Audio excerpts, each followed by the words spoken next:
গত সপ্তাহের শুরুর দিকে ইসরায়েলি সংবাদ মাধ্যম চ্যানেল 13-এর প্রতিবেদনের বরাত দিয়ে ফিলিস্তিনের সংবাদ মাধ্যম আল কুদস জানায়, যুদ্ধবিধ্বস্ত ভূখণ্ড গাজায় ফের সেনা পাঠানোর পরিকল্পনা করছেন ইসরায়েলের প্রধানমন্ত্রী বেনিয়ামিন নেতানিয়াহু। এরপর চলতি সপ্তাহে জানা গেল, গাজায় ফের যুদ্ধ শুরুর জোর প্রস্তুতি নিচ্ছেন নেতানিয়াহু এবং তার সামরিক বাহিনী।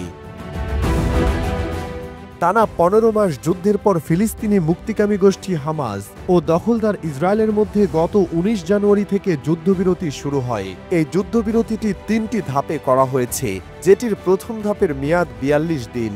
চুক্তির শর্তে বলা আছে, প্রথম ধাপের 16তম দিনে দ্বিতীয় ধাপ নিয়ে আলোচনা শুরু হবে এবং এই ধাপ শুরুর মাধ্যমে গাজায় স্থায়ীভাবে যুদ্ধ বন্ধ হবে, আর শেষ ধাপে গাজা পুনর্গঠনের কাজ শুরু হবে। তবে ইসরায়েলি কয়েকটি বিশ্বস্ত সূত্র সংবাদ মাধ্যম হারেতসকে জানিয়েছেন, নেতানিয়াহু যুদ্ধবিরতির দ্বিতীয় ধাপে আর যেতে চান না। তিনি গাজায় আবারও যুদ্ধ শুরুর জন্য তড়িঘড়ি করে প্রস্তুতি নিচ্ছেন।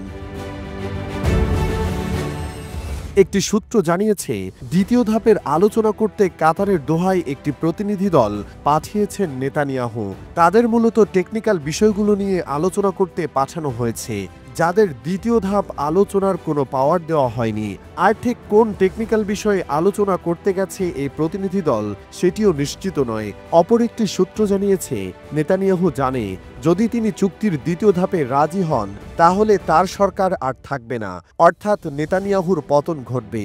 আবার তার সরকারে আছে উগ্র ডানপন্থী দলগুলো। তারা হুমকি দিয়েছে, যদি গাজায় যুদ্ধ পুরোপুরি বন্ধ করা হয়, তাহলে নেতানিয়াহুর জোট থেকে বেরিয়ে তারা সরকার পতন ঘটাবে। উগ্রপন্থী নেতা ইতামার বেন গাভির, যিনি দখলদার ইসরায়েলের দ্বিতীয় নিরাপত্তা মন্ত্রী ছিলেন, তিনি যুদ্ধবিরতির প্রথম ধাপ শুরু হওয়ার পরে নেতানিয়াহুর জোট থেকে বেরিয়ে যান।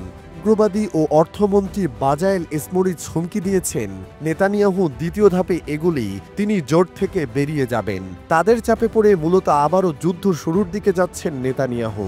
তবে হামাসের কাছে যেসব ইসরায়েলি জিম্মি আছেন, তাদের পরিবার দাবি জানাচ্ছে, যুদ্ধ পুরোপুরি বন্ধ করে যেন প্রিয়জনদের ফিরিয়ে আনা হয়।